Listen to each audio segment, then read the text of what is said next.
see. Those videos are in if you go to the my page, go to the playlist, and then go to Native American Chief School. They should be like the third tape down. It's 1 through 6. You watch 1 through 6 called Tracing Your Ancestral History. And we got the last names, all that. Dr. York was already working on in the newspapers, but we went on, finished it, and did all the rest of the research. Shout out Dame Calloway, because we used one of his books too, another book that he got called Tracing Your Ancestral History, in that to do those tapes, right? To do those tapes. So check that out. Somebody had just asked a question right here. I forgot what it was saying. It said, it says, where is it? What is the spiritual significance of women that don't see kids or can't? It's because they are bad people. Let's think about that, Rod.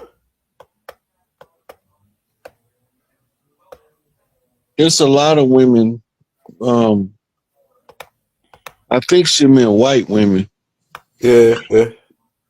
But it's a lot of women from various cultures that's going barren to reduce the world's population by limiting the procreation and the transfer of systems. It's natural.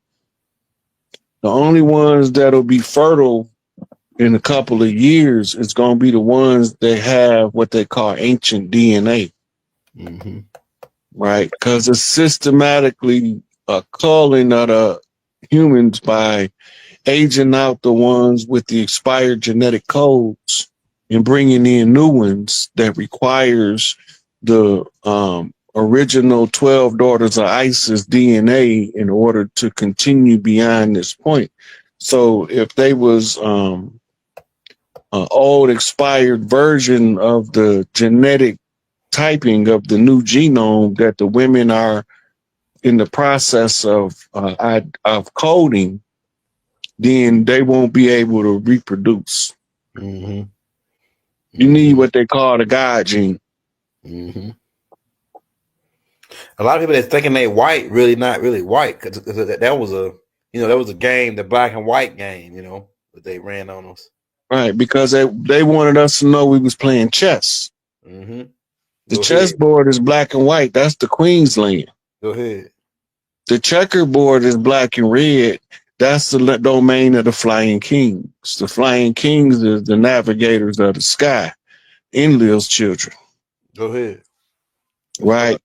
So the Flying Kings left the checkerboard and landed on the chessboard and tried to conquer the queens. And too many pawns became queens and the whole board was secured. It's always good to buy gold and silver because that's going to be the premier currency in the next system. Is going to be the gold. So it'll be on reserve. However many notes is printed, that's how much gold is on reserve, or silver, depending on which note you're using. The old Federal Reserve fiat currency is going to be null and void.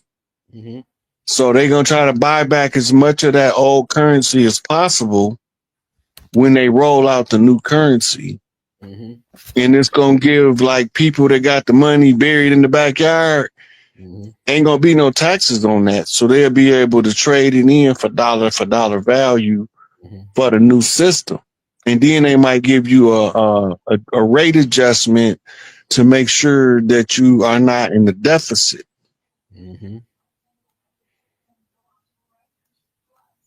The financial investment at this time, that's Dr. GINDJAB. If y'all want to know who's been keeping track of that, she the one been following it. I don't trust crypto because it's Ash Star Command. Another way to rob us with some fiat imaginary electricity and money, man. Give me, man. Give me what you owe me. Just pay me what you owe me and get off Big Mama land. Get off my Big Mama land. Pay me what you owe me. And it's a lot. They can't even pay us in cash. I mean, we got paper. We already got paper. We got enough. The paper is a representation of something. It's an IOU. Yeah, representation money. You know what I'm saying? So to pay us what you owe us and get off our land. That part. You know what I'm saying? I can't pay people call it land mass there, and we're not supposed to be able to own land on earth. That now the irony of what this is he's 100% right according to tribal tradition. We don't own the land. Yeah. Can't nobody own land. Yeah. But what would the land own us? And our responsibility for to the land that own us is to take care of the land as the caretakers. The ones that originate from the geography of the caretakers of that geographical part of the land. And when people come telling us that we had to sell land, we know what the hell they was talking about. That was a foreign concept, meaning that it came from a foreign place. Right. But that part, Joe Smith, he absolutely correct. We don't own the land. The land owns us. We emerged from the land. Go ahead. Organic from the land. Mm-hmm. I told them, remember I told you, I said they can genetic test you better to the land than they can through the DNA 21andMe BS. That's all made up for entertainment. Yeah, a dude was talking about that, about the DNA thing. He said I'm gonna see if this thing is legit. So he swabbed his horse. This dude swabbed his horse and sent it in to the DNA people. When he got it back, it said that he was Puerto Rican and he got a little bit of a little Asian in him, and he got Nigerian. Yeah, he said his horse. It was the DNA from his horse. His horse was Nigerian, Puerto Rican, and he said, "Man, it's a bunch of bull crap. It is making up stuff. Just slap something together and send it back to you." And the fine print is say for entertainment purposes only. Anything that's only to entertain you, meaning that they can adjust the script to suit the narrative. That's crazy. That they're trying to use as the primary entertaining source. That's crazy. It's like a comedian being allowed to write his own jokes. Yeah. Yeah. Can you send that shit out to they said that my horse is Puerto Rican? Yeah, I seen the dude do with an iguana. Yeah, damn. I see a couple different animals actually. Yeah. So people trusting that thing. Oh, you need to go, because dude was saying, man, y'all ain't from here. You need to go do a DNA test. It'll tell you go from Africa. I say, oh yeah, he one of them. He one of them. That's because they don't know. They ain't never read the fine print, and they don't know what for entertainment purposes only mean. Yeah, right. And they money really is for entertainment purposes. But like it's because of the humans bag it, and we agree to it as contract, as a agreement, as a contract. You know, it says, isn't that fraud? What it was in what fraud, brother? Hey, and rooted by source. If you want to get the answer to that question, all you gotta do is go to my playlist called the Anarchy Chronicles, and all the answers to your questions is right in that Anarchy Chronicle playlist. Yeah, we covered every topic you could think of, just about. Man, I mean, come on, man, come on now. I mean, who else is doing it? I mean, who the hell else is doing it? If you ain't got it down by now, it says, what's you guys' perspective on the mothership coming? I just told you, rooted by source, about the Anarchies. You want to learn about the Anarchies? We already dropped out a lot of tapes on that in the Anarchy Chronicle playlist. Look, I don't have no concerns about them one way or the other. My only concern is getting the imposters off the land, right? And changing the system from this patriarchal democratic republic bullshit, right, back to the matriarchal order to bring heaven on earth. Right. I would rather live in heaven on earth than to try to figure out how to get to heaven when I die. If you want the short answer on that question, rooted by source, that mothership is like a police station, or and they pretty much go around to try to keep peace amongst the different planets and like different sectors in the galaxy. So they're just here pretty much to call not to call shots, but they're here to oversee the removing of the parasites. A lot of the stuff that's here that's plaguing the planet that don't supposed to be here. So it's like a judgment, call. They talk about it in the Quran, Revelations, all these different religions talk about it. We in the time of that judgment where we going into the sun cycle, and a lot of this stuff is been to unfold. The truth is we going into that truth, that phase of truth, that divine plane of truth. That's what Doc referred to it as, the divine plane of truth. So that's why all this information is coming out. The truth is being told just straight out, just straight off on. I mean, it ain't been no filter on it. The truth is being told at this point, and so that's part of that chip showing up, and it's been here actually for a couple of years now. It's been here probably since 2000 and close by 2008, 2012 is like actually out there, and so that's just part of it. And like every time that comes in this system, it causes the planet to go through these different things, like hurricanes and that nature. And they talk about that. So, but if you want to get into more in that, you can go watch a tape I put out called the Anarchy Chronicles Part 12, In Live Pole Shift. And then get into more of what happens when Nibiru come into Earth atmosphere. Also, Dr. Malachi York, my master teacher, talk about it in the Holy Tablets. You can read that for free in the links in the descriptions. All right, what else we got? Y'all want to guys? Hey, we'll take about we about pretty much wrapping it up. We'll take about one more question from the crowd. Somebody says, this is a good one right here. We'll take this as be the last one right here, Rod.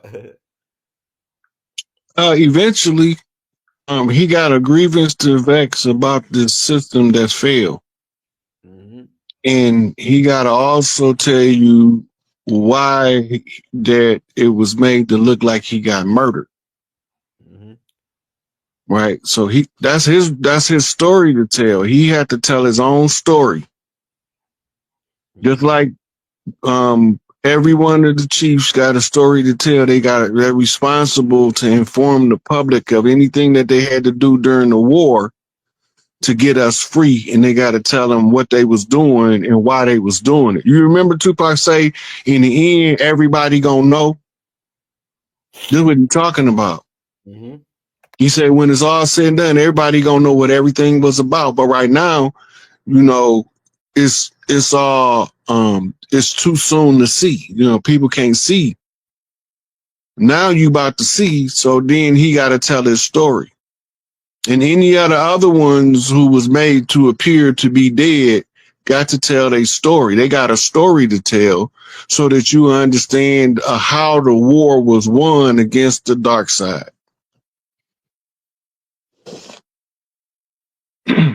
Hey man, we at that mark now, y'all. We're gonna be back with another banger though, y'all. Hey, and like I said, we got a whole bunch of stuff coming out, man. We got something dropping every day. Stay tuned. Like I said, if you want to show the brother Rod, don't do it for money, but if you want to show him some love, man, everybody send him $1. We got 1,500, 1,600 people on right now. Everybody send him $1, man. That'll keep them in the game till we come back next time, And you don't never know your real YouTube numbers till you get off the live. Yeah. It actually was. Actually, it was like I think it was at 4,000 last time I checked. But I'm talking about it just showed me 1,500 right now. Mm-hmm. But actually, it was at 6,000 people, I think. Oh no. So yeah. But y'all want to show them some love? We got the Cash App right down. And make sure it's that it's because it's two different ones, but make sure it's the one just. I'm sorry, I'm not the best at technology, but once we get started, it'll rev up right up. Okay, let's see. Yeah, come on. Yeah, I think we're on. I have to check. All right. Yeah. We're on. Okay. Peace, YouTube. Peace to the east, the west, north, and the south. This is Fleur coming today with a very masterful, amazing guest. I think a lot of you have been waiting for this collab. So I have the amazing, masterful, wisdom-bearing Rod Hayes on an impromptu discussion this evening. So peace, everybody. Check on in. Hey, Rod. Hey, how you doing? I'm doing well. How you doing? I'm doing pretty good. I'm Good. just happy to be here with you. Same likewise.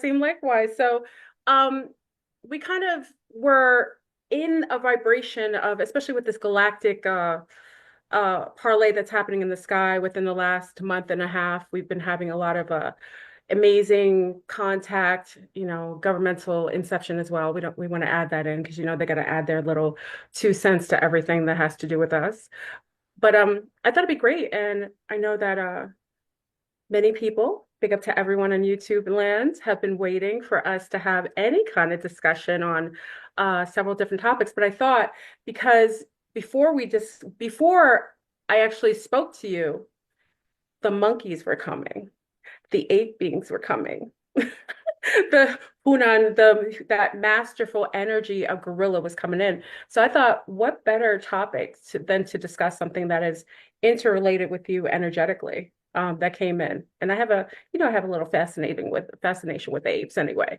So everyone check in. I'll wait until we get about 500. I think we'll reach there very easily. Would you like to introduce yourself to the ones who don't know you? Kind of talk about Rod Hayes, the legend. Can you kind of introduce yourself? Well, I don't see Rod Hayes the legend myself. Other people might see it that way. I'm just a regular dude with some special gifts from birth. And now I'm revealing these gifts by channeling information. And I did a massive amount of research over the years. So now all of the stuff I consume, information, is now being given back to the people as outformation. Absolutely. Now, You know, it doesn't say live yet. It's live. It's a live chat. Yeah, it's live. It won't say it on here because we're on Zoom, but it says it. I see everyone talking to you. If you look on, I don't know if you have something else that's talking to you. I'm looking. I don't see it on YouTube. Yeah, you're there. I see you. Can everyone put a big 13 in the chat to say if you could see us? Because I see them in a live chat. We're at 379 right now. So let's see. Yeah, they're talking. Go to the live chat. Yeah, we's here. They're here. Okay, I see them. Put Is a it on the, 13. do you have more than one YouTube channel? I have, yeah, I do. Yeah, I Oh, do. that's probably a problem then. I might be on the wrong channel. Go to regular Flurburn, the regular Flurburn channel. They see you, Rod. They do. Got it. They putting that 13 in there. Yep, I see it now. I. Okay. So I'm going to ask a couple things just to, for the audience to get to know you. As a child, did you feel connected to things outside of what you perceive to be like the norm? Did you feel a little different than your comrades growing up? Did you have any form of uh like insight on things outside of others' perspective that would be considered supernatural? When I was a little boy, they used to call me the prophet. Oh my gosh. Yeah, that wasn't coincidental. No, I used to tell my mama stuff, and everybody else used to be like, that boy be saying the craziest stuff. My mama said, yeah, but you know what he's talking about. absolutely. So Right. your mother was aware of your gifts from a Yes. child. Yeah. Yes. And So she was the one told me that I can't tell everybody everything I see or hear from the spirit because they'll think I'm crazy, lock me up and medicate me. absolutely. I So she think prepped me. My mama prepped me real good for this mission. I don't know how she knew how to do it, but she did. do you think she had some awareness of things like when she was pregnant with you or before? Was she kind of connected a little bit? Sometimes even though sometimes she may have not the verbiage that we use, do you kind of feel like she knew things beyond like the general consensus of everybody else? Until the day she crossed over. Wow. Look, Yeah. my mama, we brought her home on hospice and she was in the living room in a quasi like coma. We had a whole bunch of people coming to see her at this time. And it's a group of women in the kitchen that had never, ever been in the kitchen together before. I'm watching the most amazing, it looked like they was doing a organized, synchronized cooking challenge. Nobody ain't talking. They listening to music. And I see one of the sisters reach back like this, another one pass her onion. I'm sitting on the couch. I'm like, how the hell do they know that she need onion? And then another one reach her hand out like this, and the girl in front of the cabinet reached the cabinet, give her the seasoning salt. And I'm like, how the hell does she know that she need the seasoning salt? Yeah. And then I'm watching what you call idiosyncrasies, little oddities that people doing, and they acting like my mama, all of them, Oh, in the kitchen. they channel And it. then the food tastes like my mama cooked it. So your mama's energy was all over and they were Yeah, channeling it and just yeah, working in sync, not even like in a quasi field, yeah, like just picking up the frequencies and just acting upon it. yeah. It's so It's beautiful. like my mama had a piece of her in each one of the people in the kitchen in order to Mm. bring the meal together. Oh, I got chills. I got chills. That is so beautiful. Yeah. I And don't know when I that. first seen it, I didn't understand what I was looking at. Yeah, And then I started, just sitting there, scientific mind. I'm sitting here and I'm analyzing this. And I say, there's only one way all of these people can't talk about what they need and they can know what each other needs. Somebody's telling them, absolutely. Absolutely. right? Yeah. And that was my mitochondrial rabbit hole. The telepathy, like the in Yeah, intrinsic telepathy was kind of like yeah, working the energy, and each person, each family member is funneling in that telepathy, like almost like a field, like picking it up and just acting upon it. That's yeah. magic. Like that's for you to witness that and to know or recognize it, that's literally you watching, like it's almost like quantum, that's like the quantum mechanics too. It's like Mhm. your mom was funneling into the energy, they were picking it up and acting upon it without even knowing. My mama is a very excellent cook. Very can't too many people outcook my mama. Yeah. And the food, I mean, we got cousins, we got in-laws, that's married into the family. It's like 10 different females, and at least half of them had never met before. So there's no way they should have knew the ingredients the same to make my mama food. Absolutely. And this is when I knew that it was more to life than this physical realm on a more deeper understanding that something is going on here. I don't know what it is, but something going on. And I'm gonna figure it out. And that's one Absolutely. thing my mom used to always tell me, oh baby, you'll figure it out. You smart. And then I used to get mad and I'd be like, Mom, I ain't that damn smart. She, oh, you smarter than you think you is. You know, she knew you. She knew you before you even knew yourself. You know, Yep. moms, we kind of know our children and the propensities from when they're babies. From her womb, she knew who Rod Hayes was. You know what I mean? So she knew your gifts, your challenges, and she could pick up on who you were going to be. Yeah.